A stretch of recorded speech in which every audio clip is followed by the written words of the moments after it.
দেখছেন special event TV.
অপূর্ব, সত্যি আসলে মাতৃবন্দনা, পিতৃবন্দনা।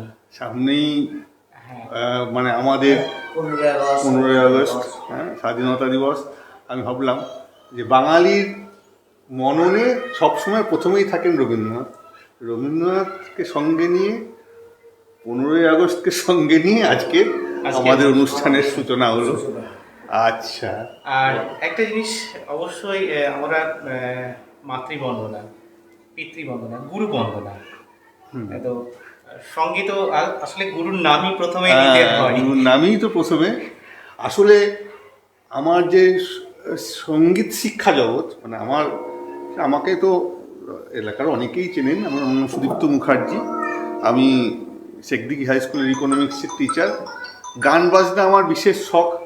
ছোটোবেলায় থেকেই আমার বাবা আমাকে, আমি যখন ক্লাস 4-এ পড়ি তখন বাবা অর্ধেন্দু দাসের বাড়িতে, অর্ধেন্দু দাস হচ্ছেন এই এলাকার মানে সবাই চেনেন।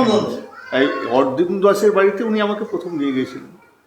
যে অর্ধেন্দু দাসকে যিনি গান শেখাতেন তার নাম তো শঙ্কর দাশগুপ্ত। আচ্ছা, শঙ্কর দাশগুপ্ত এর কাছে অর্ধেন্দু দাস গান শিখতেন, সাধন মাস্টারমশাই উনি গান শিখতেন। তখন আমি ক্লাস 4-এ পড়ি। সেই সময় আমাকে ওই শঙ্কর দাশগুপ্ত আসবি আমার সঙ্গে তবলাতে ঠেকা দিবি। এমন হয়ে গেছিল যে যেটা বিশারদ বলা হয়, ওদের পাতখণ্ডে সঙ্গীত বিদ্যাপীঠের যে সঙ্গীত বিশারদ, ও সব গান আমার মুখস্থ ছিল। আচ্ছা, মানে ক্লাস মাধ্যমিক আমাকে নিয়ে সবাই টানাটানি করতো। মানে ওই এখানে থাকতে থাকতে এই অনিল মাস্টারমশাই তবলার শিক্ষক, হ্যাঁ অনিল সরকার আর সীতেশ দত্ত, ওনাদের কাছে আমি তবলাতে করেছি। তবলাতে বিশারদ কমপ্লিট করলাম। মাধ্যমিক উচ্চ মাধ্যমিক পাস করার সঙ্গে সঙ্গে বিশারদটাও কমপ্লিট হলো, তবলায় বিশারদ। তারপরে নিত্যগোপাল সাহা, ওনার কাছে তবলা শিখলাম। হ্যাঁ, দিয়ে আমি এলাকাতে তবলার মাস্টার হিসেবেই পরিচয় দিয়েছিলাম। মানে আমার পড়াশোনার জন্য আমার বাড়িতে থেকে সেরকম খরচ করতে হয়নি। মানে আমার ওই গান বাজনার জগৎটাই আমাকে আমার পড়াশোনার শিক্ষাতে আমাকে নিয়ে এসেছে। প্রত্যেক মানে আমি কেইন কলেজে পড়াশোনা করতাম। শুক্রবার আসতাম, শনি রবি সোম 3 দিন গান বাজনা তবলার টিউশন করে বেড়াতাম, আবার সোমবার দিন চলে যেতাম। এই করে মানে এইটাই হচ্ছে আমার প্রথম মনে একটা ভালো লাগার একটা ক্ষেত্র। হ্যাঁ, আমার ক্ষেত্র। 1988 সালে যখন মাধ্যমিক পরীক্ষা দিই তখন থেকে আমি তবলার টিউশনই করছি। আচ্ছা, মানে গানের সঙ্গে সঙ্গীত করা, এই হচ্ছে আমার গান বাজনা জগতে। তারপরে দেবাশিস ব্যানার্জির কাছে আমি রবীন্দ্রসঙ্গীত শিখলাম। ক্লাসিক্যাল বেসটা তো আমার ছিলই। তারপরে এই যন্ত্রটা বিশু কাকু, মানে বিশ্বনাথ রায়, মানে আমার কোনো আমি আমার জগতে বিশ্বনাথ রায় এমন একজন ব্যক্তিত্ব, গান শুনলেন স্বরলিপি লিখে দিলেন। অসাধারণ। মানে উনার যে কোয়ালিটিটা কোন জায়গায় আমি বিচরণ করা, আমি কলকাতাতে ওই প্রতাপ রায়ের কাছে সিনথেসাইজার শিখতে গেছি। আমি ওখানে 5 বছর সিনথেসাইজার শিখেছি। কিন্তু ওনার মতো যে এত ভালো মানে কান, একটা গানকে শুনলেন সঙ্গে সঙ্গে তিনি স্বরলিপি করে দিলেন। হ্যাঁ, ইন্ডিয়ান নোটেশন, স্টাফ নোটেশন দুটোতেই দক্ষতা খুব কম মানুষের আছে। কর্ড রেট সেন্স খুব কম মানুষের আছে। হ্যাঁ, ওনার মতো একজন গুরু সান্নিধ্য পেয়েছি বলে আমার জীবন ধন্য হয়ে গেছে। হ্যাঁ, অর্ধেন্দু দাস, বিশ্বনাথ রায়, মানে আমি তাদের প্রোডাক্ট আর কি। এবং উপরওয়ালার আশীর্বাদে এটাকে আমি ভালোবাসি, প্রাণ দিয়ে ভালোবাসি। এবং আমার মন খারাপের কোনো জায়গা নাই। আমি সবসময় হ্যাপি।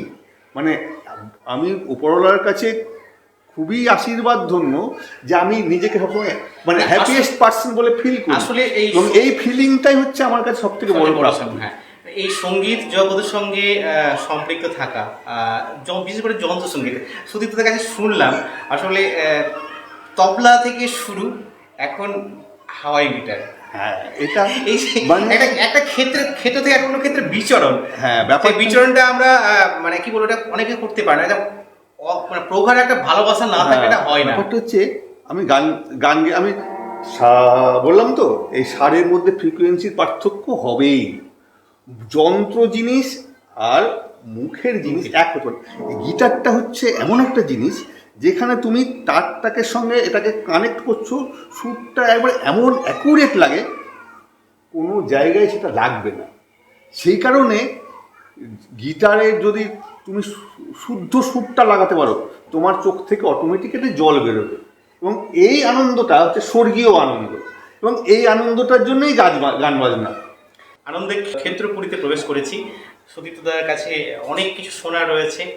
একদম সময় নষ্ট না করে পরে আবার শোনার পর আবার গান শোনাচ্ছিস আর.ডি. বর্মন, আচ্ছা, মনে পড়ে রবি রায়, সবাই গিয়েছে। হ্যাঁ, তাহলে আমরাও গাইবো। মেরে গেছি। আচ্ছা আচ্ছা হ্যাঁ, আচ্ছা।